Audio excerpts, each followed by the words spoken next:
Hey, what's up everybody? This is Nate. I'm going to be doing some paintball reviews.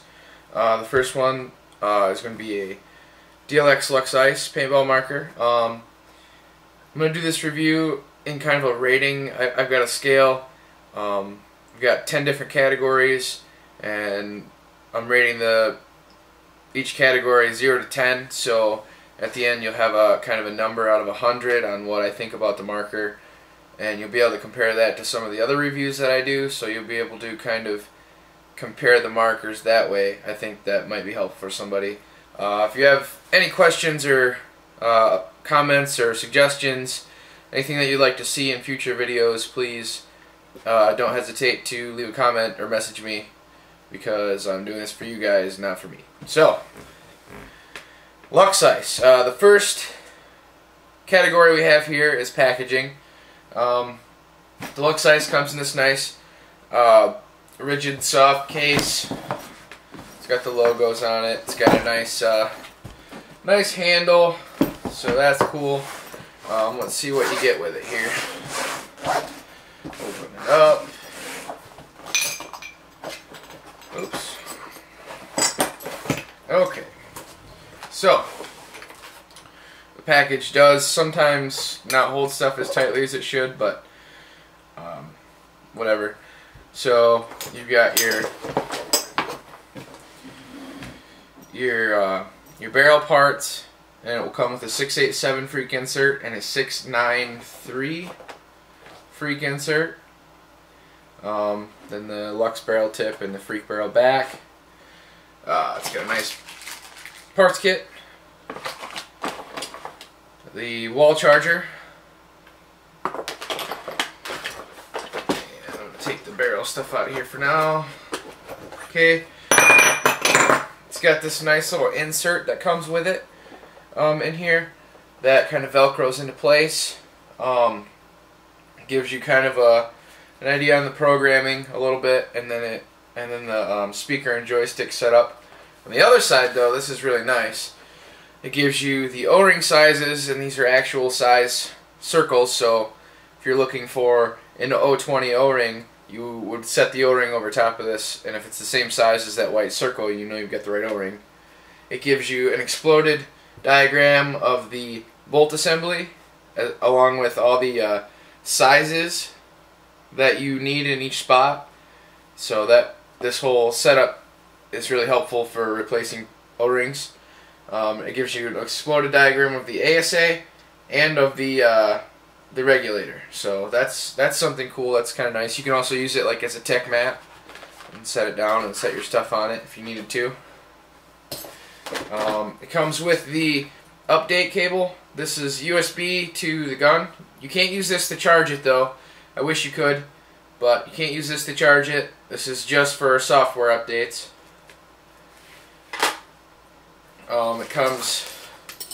This is another little insert. It's got a pretty big pouch here for your tools and stuff. Usually it comes with a barrel bag that comes in here, and I just don't have that. It's got a couple little pockets here for your extra stuff. And then holds the gun nicely, and it comes with grease for the gun.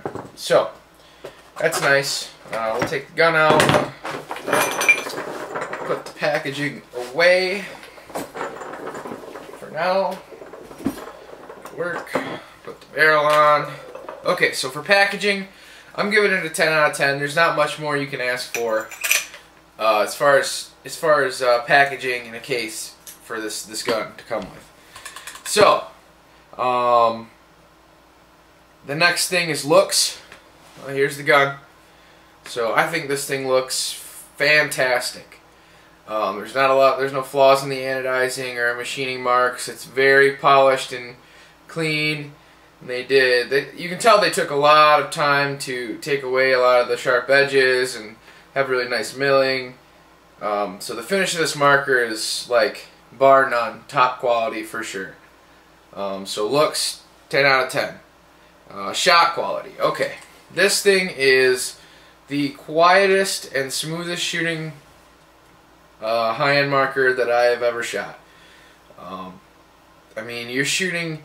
If you haven't shot a Luxe before, like if you shoot some of the other high-end guns and then you shoot the Luxe, if they're both shooting 290 feet per second, you would swear that the Luxe is not shooting 290. Like it's super smooth and super quiet. So shot quality, 10 out of 10. Ergonomics, I like the ergonomics of this gun. A lot of this is personal preference too, if you can't tell, but the ergonomics is great. It's a little bit stretched out, so it's not super tiny, but it's not so stretched out that you're, you know, sticking your arms way out to use it. The trigger frame is fairly thin. The grips are nice and tacky, rubberized. The trigger is fantastic. This is my favorite trigger that I've ever used before, is the Luxe trigger. That blade trigger, and they've got a really nice bearing and magnet setup in there. You can also, the ASA they've updated since the last Luxe.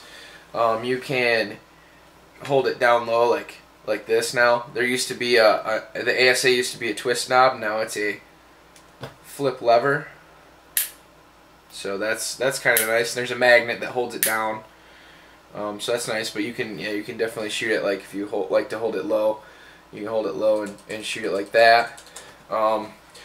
There's enough room. There's nothing sticking out or anything. You can put your thumb behind it, thumb over the top, hold it like that.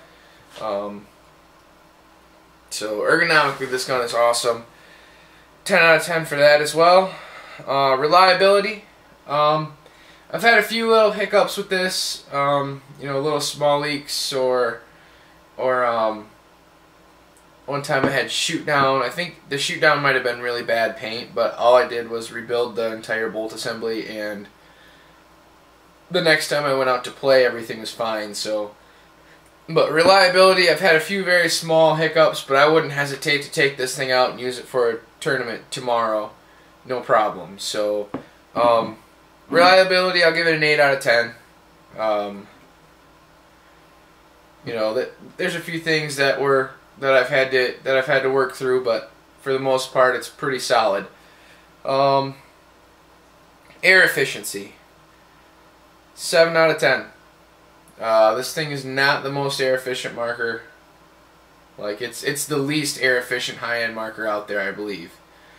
The way that it operates, they set it up to be super smooth and super quiet. So you sacrifice your air efficiency for that. And I think the efficiency tests I've seen, they'll shoot like 9 pods on a 68-45. I use this with a 77 First Strike Hero super light tank, and like I carry 5 pods and a full loader on the field, and I've never even come close to running out of air on the field, even after shooting all of my paint. The only hindrance it would possibly be is if you're playing scenario or high rate of fire speedball, like 5-man or 7-man with a real high rate of fire, and you were shooting a case of paint per match or per game, per point, then yeah, this would not be the marker for you. So I gave it a 7 out of 10 in air efficiency because it is definitely not the greatest on air. Next category is build quality. What I'm judging there is kind of how stuff is put together. You know, there's no real tiny screws with the exception of this one holding the ASA lever on. It's a very small screw, but usually small screws, especially for a lot of people, can cause problems because small screws, small threads, stuff like that are a lot more easily stripped, and there's not a lot of tiny screws and tiny O-rings and odd size stuff. Like all the O-rings are pretty much standard sizes you can find at most places. So the build quality, I'm giving it a 9 out of 10. It does have that one small thing there, and then it does have an O-ring between the frame and the body that is kind of particular on its size. So other than that, those are my only two complaints as far as build quality goes. 9 out of 10. Serviceability, that means being able to service the regulator, the bolt assembly, clean it out, get to the eyes, you know, charge it. So serviceability, I'm giving it a 9 out of 10. So it's pretty easy. Like the eye covers, they just have a little clip and you can pop them right off. The bolt assembly, you can just lift this back cap up and slide the bolt assembly out, and then unscrew these parts apart and, you know, wipe them down and lubricate them.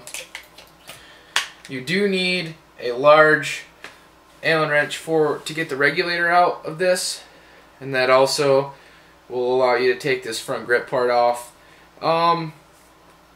So that's kind of a pain.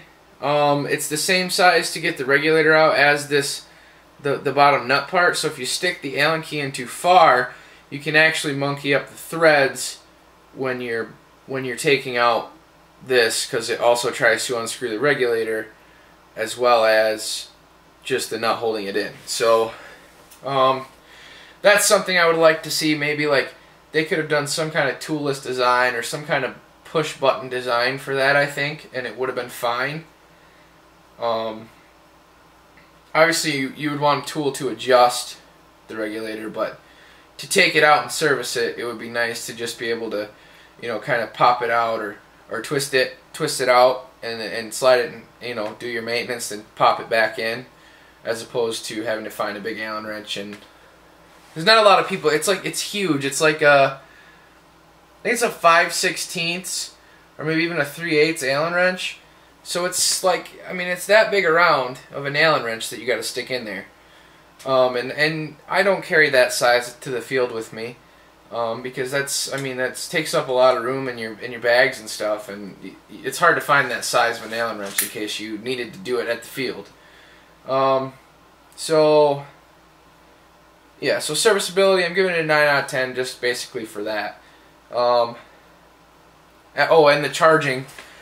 You have to take the grips off. The charging port is right here, inside the grips, in front of the frame, and it's nice that way because it keeps the dirt and the moisture and stuff out with the grip wrapped around it. But it's also kind of a pain because if you need to charge it at some point, like you forget to charge it the night before and you want to charge it at the field, you have to take the grip screws out and then worry about maybe losing them or whatever. So that's kind of a pain. So I'm giving the serviceability a 9 out of 10 just for those two small reasons. Upgradability. Okay, this category for all the guns, it doesn't mean there's a huge slew of aftermarket parts. It means that the aftermarket parts that you would want are there. So like if you had a perfect gun, you would never need to upgrade anything on it. It would get a 10 out of 10 just because it's already perfect. You don't need to upgrade anything. This I'm giving an 8 out of 10. The upgrades for it, it's ion barrel threaded, or Luxe barrel threaded they call it now, but it's the same as the old ion threads, and so you can't just put any auto cocker barrel on it that you have.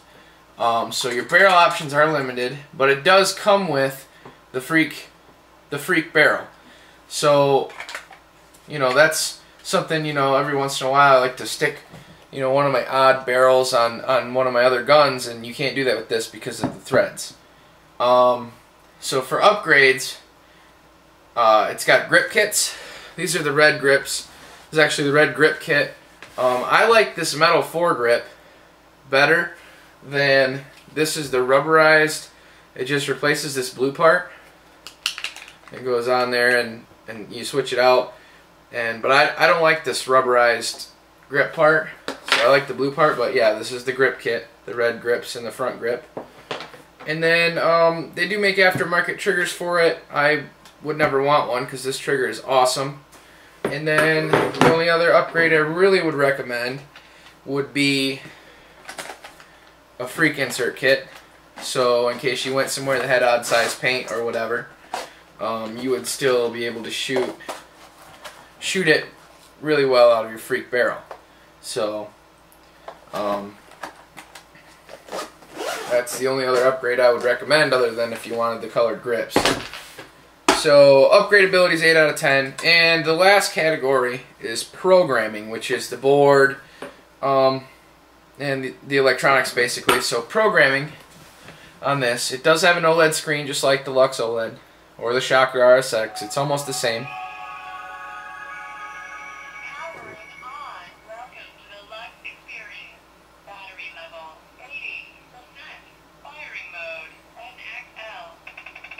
Okay, so programming for this, if you've seen the old Luxes, you have to take the grips off and go through with the joystick and listen to the lady talk to get to your different modes and settings.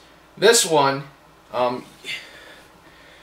you can do that, or you can shut it off. You hold the trigger, turn it on. She says programming. Main menu. Firing mode. So and it comes up to a menu and it's programming similar to a lot of the other guns where you do the same thing, hold the trigger and turn it on. And you can go through and there's, you know, firing mode, dwell, a lot of the normal stuff. One thing I wish it had is like a custom ramping mode, like where you can set the balls to sustain and balls to start and stuff like that, balls per second to start. Doesn't have that, but it does have a bunch of firing modes, and all your other, you know, standard adjustments. So that's nice. Something about the electronics that's kind of, it's nice if you're playing like on a really sunny day. If you leave that voice on, you can shut that voice off so it doesn't talk to you, but because it gets really annoying if you're playing quick speedball games and, you know, you shut the gun off and you come back out 5 minutes later and play another point, because it talks to you and it has this long thing it says every time it starts up. It's like, you know, 10-15 seconds of the lady talking, and it's annoying as shit, but it's nice. I leave it on and I leave it at the lowest volume because if it's really sunny out or for whatever reason you can't see the screen very well in the back, then you know it's on. I guess it's kind of dumb. You could just shoot it at the ground or something to know it's on, but I leave it on. Yeah, you can shut the voice off if you do not like that, and then you can still see on your screen here going through your programming modes to change. So it's, you know, it's personal preference, but so I give the programming an 8 out of 10. So the Luxe Ice here, I'm giving a total score of 89 out of 100. If you go through all those categories I just listed off and you add them up, you're going to get 89 out of 100, which is a total score for this. So great marker. I've used it in a couple of, you know, quite a few tournaments, lots of practice, some woods ball and stuff like that. It's probably the gun that I use. I have 3 guns, and this is probably the one that I use the most because I like it the most. So definitely a great gun. Definitely looks good. Definitely shoots awesome. So yeah, thanks for watching.